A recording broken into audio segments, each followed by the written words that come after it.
మా చాలా చోట్ల కూడా ఈ ఇందిరమ్మ ఇల్లులు ఇంకా ఎక్కువ పెంచితే బాగుంటుందని చెప్పి ముఖ్యమంత్రి గారిని కూడా కోరి డెఫినెట్లీ ఈ ఇందిరమ్మ ఫ్లాగ్షిప్ ప్రోగ్రామ్ ఏవైతే రాష్ట్ర ప్రభుత్వంలో ఉందో అది ముందుకు సాగాలని చెప్పి ముందుకు తీసుకెళ్తామని చెప్పి మీ అందరికీ కూడా భరోసా ఇప్పిస్తున్నాం.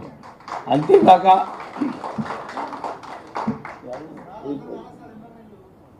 ఉండే వస్తే అరే 10 సంవత్సరాలు వెయిట్ చేసిందే పాపం పోతుంది.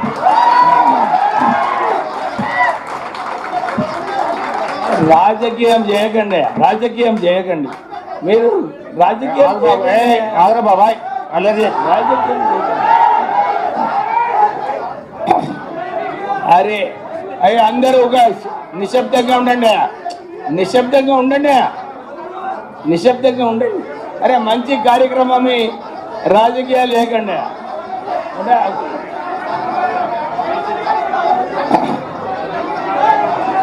ఉండండి ఆగండి.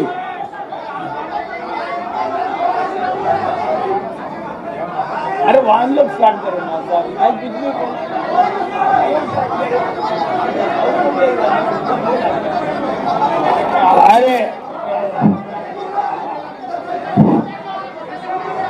अरे अंदर आगे कार्यक्रम बाबू ఆగండి కార్యక్రమం కానివ్వండి. లబ్ధిదారులు అందరూ ఉన్నారు. ఉక్కండి బాయ్ ఉక్కండి. అరే వాళ్ళకే నష్టమవుతుందయ్యా, మీరు ఊకుండండి. బాబు ఆగండి, కూర్చోండి. ఇట్లా చేస్తే బయటికి పంపిస్తాను నేను. ఆగండి మీరు కూడా వదలకండి. మీరు ఇట్లా చేస్తే మీకు కూడా బయటకు పంపిస్తాము. ఆగండి. సో అరే ఎందుకు ఇంత గడబడి చేసేది అవసరం ఏముంది? ప్రజలకు, బీద ప్రజలకు ఎవరికైతే పైకప్పు లేదో వాళ్ళందరికీ కూడా ఒక మంచి అవకాశం ఈ ఇందిరమ్మ ఇల్లు రావడం. అందరూ కూడా కలిసి పాపం బీద ప్రజలకు ఇల్లు వస్తే చాలా మంచిది, అందరికీ మంచిది అది. సో మీరు రాజకీయం చేయకండి. ఇది రాష్ట్ర ప్రభుత్వము ఒక ఫ్లాగ్షిప్ ప్రోగ్రామ్గా తీసుకోవడం జరిగింది. నేను చాలా చోట్ల కూడా ఎవరైతే బేస్మెంట్ వర్క్ పెట్టుకున్నారో వాళ్ళందరికీ ₹1,00,000 వాళ్ళ అకౌంట్లో ఆల్రెడీ రావడం జరిగింది. సో ఇక్కడ సిద్దిపేటలో కూడా కలెక్టర్ గారికి ఇదే చెప్తున్నాను, దీంట్లో మీరు దృష్టి పెట్టండి. ఎందుకంటే నిన్న ఆల్రెడీ ముఖ్యమంత్రి గారు సీఎంస్ కాన్ఫరెన్స్ అయినప్పుడు మీకు సాగునీటి గురించి, మంచినీటి గురించి ఇవన్నీ కూడా రివ్యూ చేయడం జరిగింది. ప్రత్యేకంగా యూరియా కూడా నేను ఈ రివ్యూ మీటింగ్ అజెండాలో కూడా చూడడం జరిగింది. ఎక్కడ కూడా యూరియా షార్టేజ్ లేదు.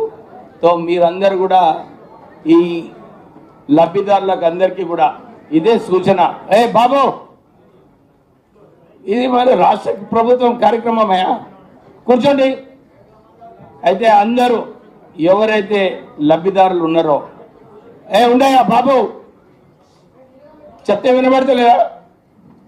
లబ్ధిదారులందరూ కూడా ఒక సూచన. ఎందుకంటే ఈ స్కీమ్లో 600 స్క్వేర్ ఫీటే కట్టుకోవచ్చు. 600 స్క్వేర్ ఫీట్లు మీరు 10 స్క్వేర్ ఫీట్లు, 20 స్క్వేర్ ఫీట్లో ఎక్కువ కట్టుకోవాలనుకుంటే కంప్యూటర్ యాక్సెప్ట్ చేయదు. కంప్యూటర్ యాక్సెప్ట్ చేయకుండా మన పైసలు రావు. మళ్ళీ మీరు వచ్చి లీడర్లకు వెనుకబడి సార్ ఎట్లనన్నా పైసలు ఇప్పి అంటే రావు పైసలు. నేను నిజంగా చెప్తున్నా, అందరికి కూడా నాయకులకు చెప్తున్నా, లబ్ధిదారులకు చెప్తున్నా, పైసలు రావు.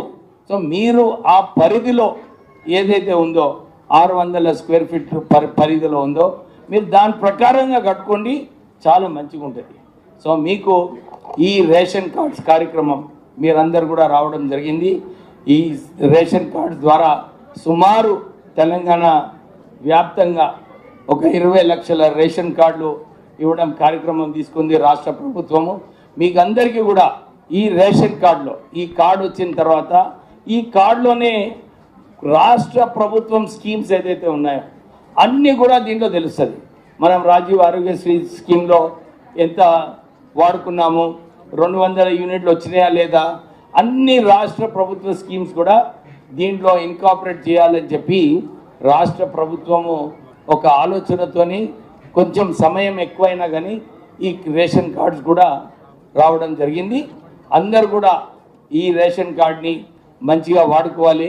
సన్న బియ్యము 3 నెలలకు కూడా మీ అందరికీ వచ్చేలాగా రాష్ట్ర ప్రభుత్వము ఆర్థికంగా ఇబ్బందుల్లో ఉన్నప్పటికీ కూడా 9,000 రూపాయలు ఖర్చు పెట్టుకొని మీ అందరికీ సన్న బియ్యం ఇవ్వడం జరిగింది.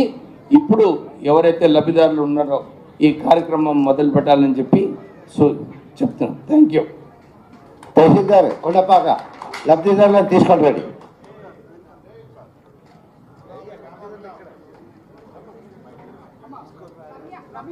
వడ్లకొండ రమ్య జప్తి రాజారాం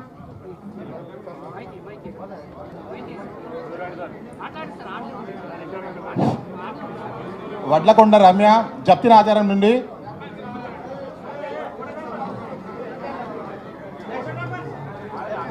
సైడ్ ప్లీజ్, ఇక్కడ సైడ్.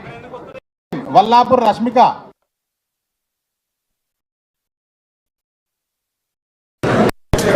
వల్లాపూర్ రష్మిక